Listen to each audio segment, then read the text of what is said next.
এটা হচ্ছে আমাদের গ্রামে অনেক পুরনো, প্রায় 300 বছরের পুরনো শ্মশান ঘাট। আমি দাদা বৌদি শ্মশান ঘাটে এসেছি।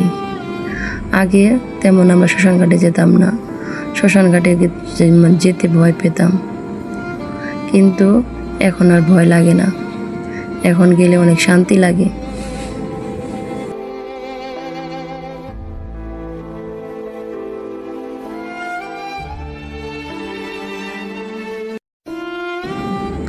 এটা হচ্ছে অনেক বছরের পুরনো বট গাছ।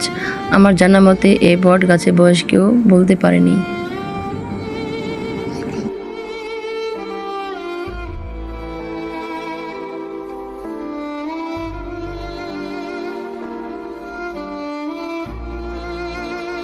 শ্মশান ঘাটটা অনেক সুন্দর।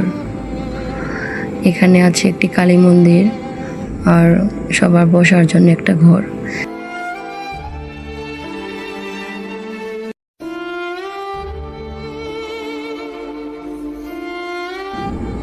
এটা হচ্ছে সেই জায়গা যেখানে সবাইকে সমাহিত করা হয়। এখানে অনেক আপনজন, আত্মীয় স্বজন সবাইকে সমাহিত করা হয়েছে।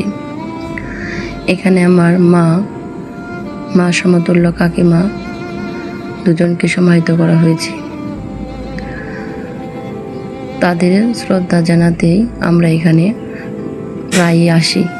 মোমবাতি আগরবাতি জ্বালে তাদের আত্মার জন্য শান্তি কামনা করি।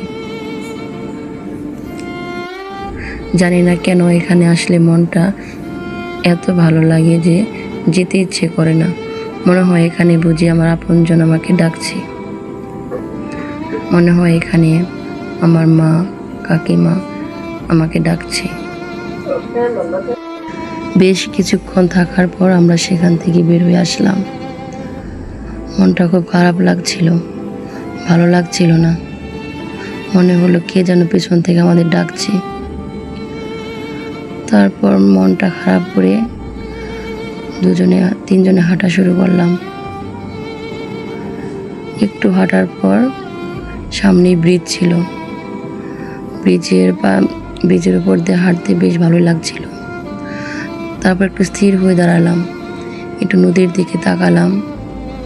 অনেক ভালো লাগছিল স্থির নদীটাকে দেখতে।